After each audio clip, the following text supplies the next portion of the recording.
The James Webb Space Telescope was not supposed to look at Venus. It was built to hunt for atmospheres around worlds we may never reach, biosignatures in the faint light of stars 100 light-years away, the chemistry of planets we can only see as pixels.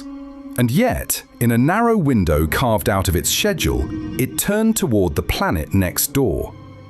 The team pointed the most sensitive infrared instrument ever launched at a world too bright, too close, too hostile for the design specs, and they ran the integration anyway.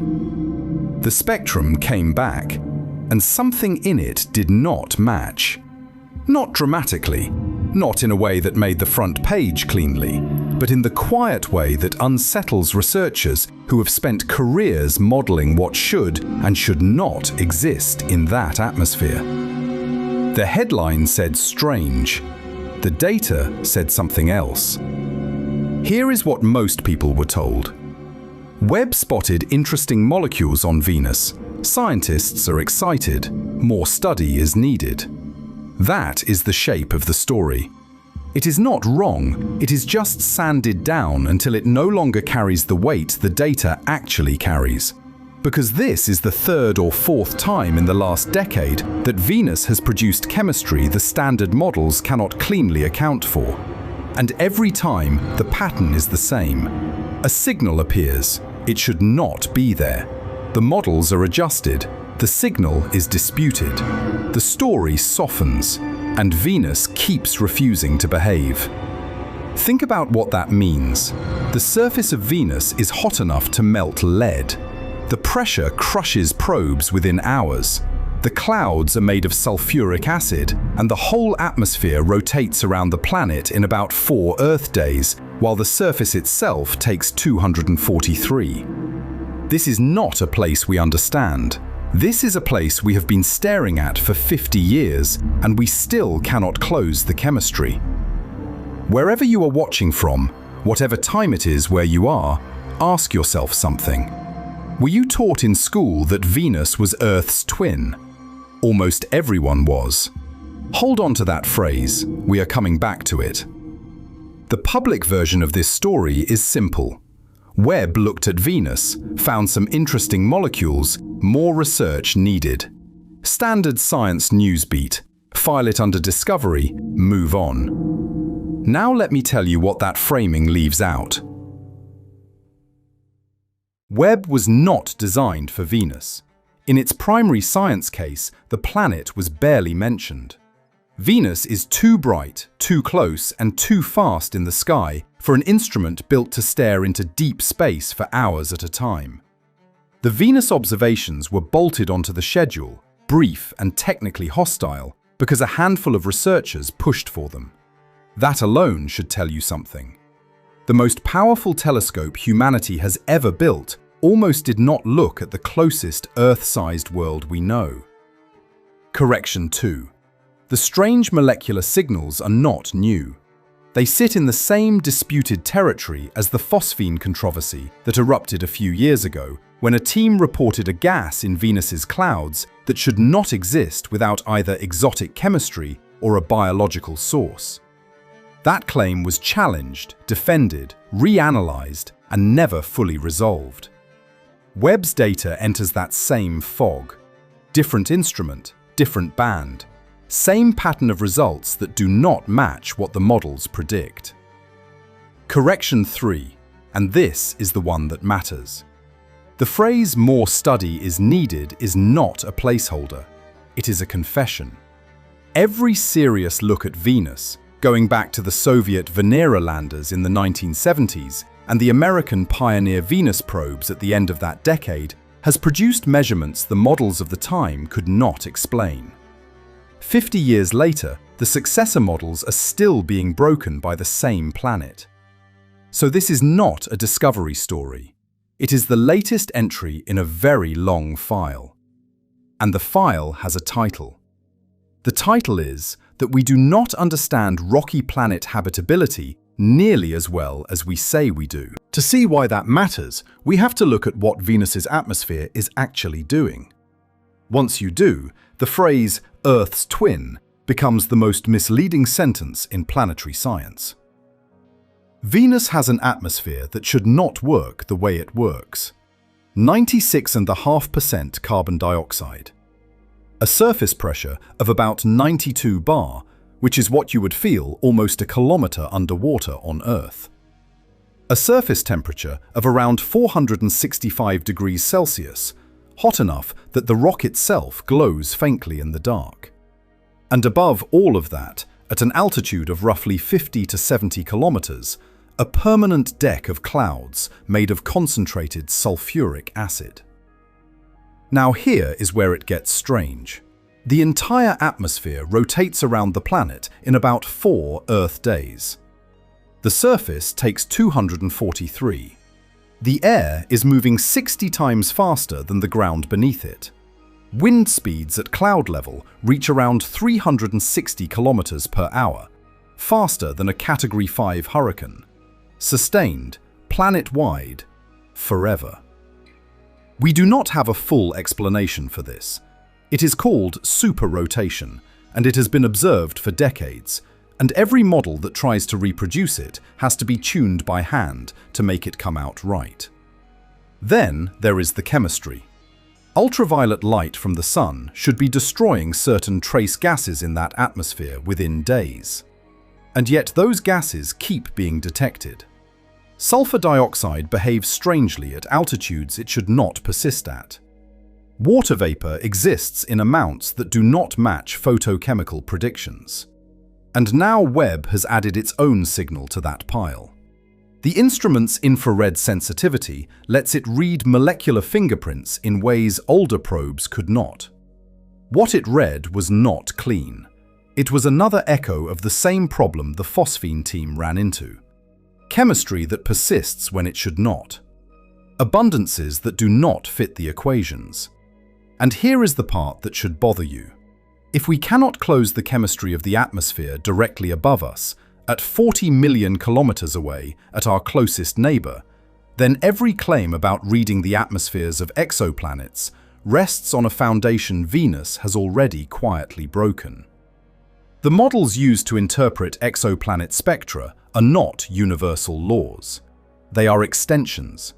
They are calibrated on Earth, tested on what little we can measure elsewhere, and then extrapolated across the galaxy. Venus is the closest test case we have, and the models keep failing that test. Weak point 1. The photochemistry does not close. Researchers cannot reproduce the observed abundances of sulfur dioxide, water vapor, and disputed trace species at the altitudes Webb measured them. The equations run, and they give one answer, and the sky gives another.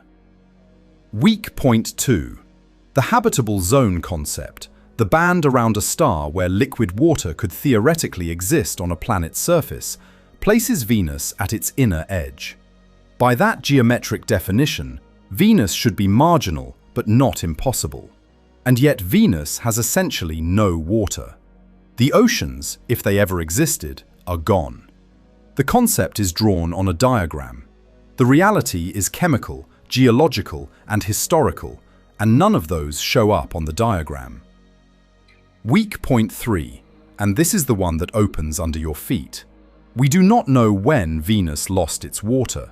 Estimates range across billions of years. Some models suggest Venus may have had oceans until relatively recently in geologic time. Others place the loss almost at the beginning. That range is not a footnote. It is the entire question. Because if a world can carry liquid water for 2 or 3 billion years and then lose it, what does that say about our confidence in identifying long-term habitability from a spectrum? Every exoplanet announcement that calls a world Earth-like leans on Venus's mass and radius as a positive comparison. The same worlds compared to Venus by chemistry are almost certainly dead. The Pioneer Venus probes showed us this in the late 1970s. The models of the time broke. Nearly 50 years later, the successor models are breaking on the same planet. If the model breaks at 40 million kilometers, what happens when we scale it across a galaxy? Now scale the problem. Venus at closest approach sits about 40 million kilometers away. Webb integrated for minutes on a target too bright for its design and produced spectra that researchers are still arguing about. That is the difficulty at our doorstep. Now consider what we are being told is just around the corner. A nearby Earth-sized exoplanet in the habitable zone of a Sun-like star sits at minimum tens of light-years away. The closest candidates are hundreds of thousands of times farther than Venus at its worst, and they orbit stars that outshine them by factors in the billions. The planet is a candle sitting next to a lighthouse, and we are trying to read the color of the candle's flame from across an ocean. This is not linear difficulty. This is categorical difficulty. The signal-to-noise problem does not scale. It changes species. Webb can read the atmospheres of gas giants transiting bright stars. It can pull useful data from some sub-Neptunes. Reading the atmosphere of an Earth analog with enough resolution to confirm a biosignature is beyond it. That capability is not scheduled. It belongs to the next generation of telescopes, the Habitable Worlds Observatory concept, which is still a proposal, still fighting for funding, still targeted for launch in the 2040s at the earliest. If everything goes right, if the money holds, if the political appetite survives. Now compare the confidence gap. On Venus, at 40 million kilometers, we detected a molecule and cannot agree what it means. On an exoplanet 40 light-years away, we are told we will confirm the fingerprint of life within a generation. That gap is not scientific optimism. It is scientific advertising. And it gets worse when you look at what a real biosignature detection would require. Not just a molecule, a ratio of molecules. Oxygen next to methane, water next to ozone. A chemical disequilibrium that biology has to sustain against physics constantly pulling it back to a dead balance. To claim that from a spectrum, you need signal-to-noise ratios that are physically enormous. You need dozens or hundreds of transits stacked together. You need instruments that do not exist yet, pointed at targets we have not yet confirmed, for durations we have not budgeted. And even then, Venus is the reminder that a spectrum can lie. Or rather, a spectrum can tell the truth in a language we cannot fully translate. Even if the telescopes existed, even if the funding held, even if the launches went perfectly, there is another problem waiting underneath. The bodies that would eventually have to follow the data do not scale either. Venus is not a place you visit. It is a place that unmakes anything that touches its surface. A human being standing on Venus without a suit or a shelter would be crushed, cooked, and dissolved. The pressure would collapse the lungs before the heat had finished its work. The heat would sear through clothing and skin before the sulfuric acid in the atmosphere had time to react. All three would happen in seconds. There is no order that matters. There is only annihilation. The robots that have gone there tell the story better than any calculation. The Soviet Venera 13 and Venera 14 landers in the early 1980s reached the surface, transmitted color images, sampled the soil, and died. They survived a little over 2 hours between them, and that was considered a triumph of engineering. Everything sent to Venus's surface since has been designed around the same brutal fact. You do not visit. You dip in, transmit what you can, and lose the machine. Some researchers have proposed floating platforms in the cloud layer, roughly 50 kilometers up, where temperatures are closer to Earth-like and pressures resemble our sea level. The atmosphere at that altitude is still concentrated sulfuric acid, but the numbers are less impossible. Balloons. Habitats suspended in an acid sky. The concept is real. The engineering for a human-scale long-duration version does not exist. Every serious proposal shrinks the vision. 50 years ago, popular science wrote about Venus colonies, then floating cities, then research stations. Now, robotic balloons we cannot yet keep alive for a full mission cycle. The imagination shrinks as the data arrives. That is the deeper lesson. The vocabulary of exploration is being used to describe telescopes, not travel. When we say we are exploring Venus, we mean we are looking. We are not going. And Venus is not just refusing to be visited, it is refusing to be studied at the level of infrastructure and mission design. Look at the mission schedule and the pattern becomes clear. 3 flagship Venus missions were supposed to answer the questions Venus keeps asking. Da Vinci, an atmospheric probe from NASA designed to descend through the clouds and directly sample the chemistry. Veritas, a radar and infrared orbiter from NASA meant to map the surface at resolutions we have never had. Envision, a European Space Agency orbiter with its own instrument suite. All 3 were funded. All 3 have slipped. Da Vinci was originally targeting the late 2020s. It has been delayed. Veritas was pushed back into the 2030s over budget disputes inside NASA, disputes that had nothing to do with the science and everything to do with money and program prioritization. Envision sits at a later launch window still. India's proposed Shukrayan-1 mission floats in an uncertain queue. Other national programs remain concepts. The gap tells the story. The last dedicated United States Venus mission was Magellan, which ended in 1994. If the next American surface-focused mission arrives in the mid-2030s, the gap will approach 40 years. That is longer than most scientific careers. There are researchers who entered graduate school after Magellan died and will retire before the next mission returns data. Now compare Mars. Nearly continuous robotic presence for decades. Rovers, orbiters, landers, sample return architecture, human mission planning. Venus, closer in some ways, geologically more Earth-similar in others, has been institutionally abandoned by comparison. The scientific urgency is undeniable. Every mission delay is justified with sober language about funding, priorities, technical readiness. But the pattern outlasts any single administration. Every one of these delayed missions was justified partly by the promise of answering the questions Venus keeps asking.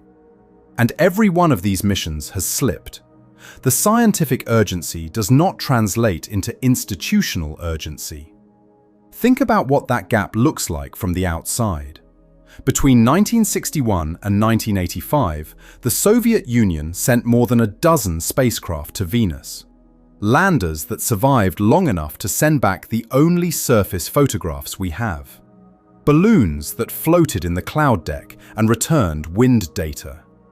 That effort ran during the Cold War on older technology with fewer engineers, and it produced more direct Venus science than everything the rest of the world has done since combined. 50 years later, with better rockets, better electronics, better modeling, we are still waiting on a mission that will match what those probes did in the 1980s. The reason is not scientific, it is narrative. Venus is bad marketing. That is the truth underneath the funding delays and the softened headlines. It is a story of a planet that failed, and every framing you have ever seen tries to convert that failure into something else. A curiosity, a puzzle, a mystery. Anything except what the data actually implies. Look at the language. The phrase Earth's twin survives despite being physically indefensible. It survives because it makes Venus fundable. It gives the public a hook. Twin means kin, means relatable, means worth studying. Say the truth instead, and the funding dries up. The truth is that Venus is Earth's cautionary shape.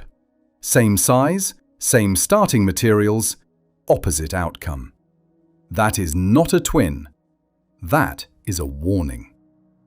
The word strange in the web coverage does the same work. Strange is interesting. Strange is publishable. Strange is a puzzle worth solving. The more accurate phrase would be, we do not understand our own models.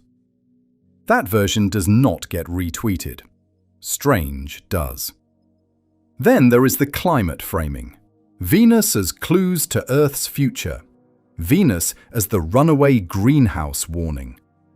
That comparison is not wrong, it is just incomplete. Venus is politically useful as a climate parable, and that usefulness pulls attention away from what the planet is actually telling us. Venus is not only a climate story. It is a story about how narrow the conditions for a stable, habitable, rocky world may be. That second story is harder to sell because it does not come with a policy prescription. Let me be clear about what I am not saying. I am not saying Webb failed. I am not saying researchers are lying.